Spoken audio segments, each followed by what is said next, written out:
Today I'm going to talk about taking UT thickness readings with a drone. Taking simple UT thickness readings, maybe at a CML location, just coupling the probe to the wall and reading back the wall thickness, that process is well understood.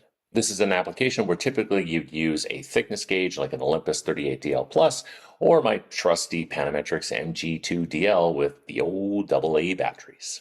Getting a couple backwall echoes and setting up the instrument to do echo to echo is fairly straightforward. You get a nice stable signal and there really isn't a lot of guesswork. But sometimes it's not easy. I'm not talking specifically about the ultrasonic part, I'm talking about the access. Work at heights, that's working off of a ladder or scaffold or even off of ropes.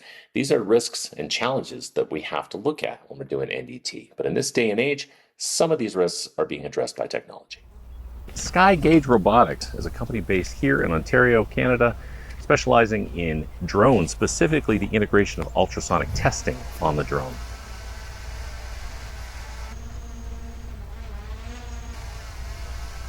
I'm here with Duran, and we're going to take a look at the drone and see what's on there. All right, here's our Gauge Mark 1 platform showcasing our tilt rotor technology for aircraft stability. The pulsar receiver unit is an evident unit. You can see right at the front here we've got the transducer and there's a couplant reservoir right there. If you're an ultrasonic testing technician, you know that it's really important to make sure the probe is coupled well to the test surface. There's actually a lot of finesse with that to make sure that the probe is perpendicular and you can see multiple backwall echoes.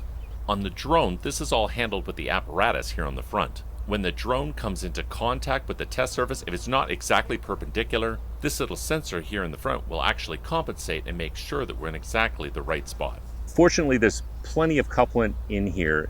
You know that if you're doing UT testing, you don't really need to use a lot. There's a little syringe, and just before it comes into contact with the test surface, it injects a small amount of couplant. There is a little manual button I'm going to use right here to show you, and there it goes. I can't fly a drone, but Duran certainly can, so he's going to take care of that while I keep an eye on the UT readings. All right, so we got here is our current ground control station that pilots the Gauge unit. We have all of our button functionalities for pilot assist compiled with downward facing, forward facing cameras along with downward facing, forward facing LiDAR.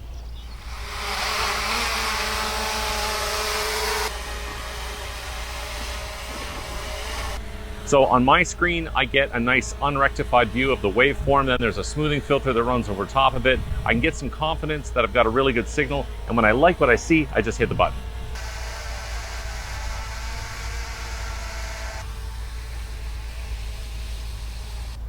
So what am I doing here? All I'm doing is looking at the screen. I'm looking at the A-scan, looking at the video feed. If I like it, I hit the button. Duran's actually doing all the hard work. All of this stuff here, I don't necessarily have to be standing in this position. I could be back at the lab with a nice internet connection. So your UT technician could technically be anywhere. In fact, doing remote NDT is not new. This is what we do in the nuclear industry. The folks that are on the reactor face aren't necessarily the NDT technicians.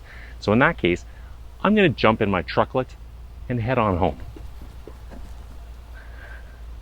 Duran's going to fly the drone in, we're going to contact the surface, take the UT reading, I'm going to watch the screen for the A-scan signals. When I like the A-scan signal, I hit the save button, it'll save that spot and all the corresponding A-scans, and then we'll move on to the next shot.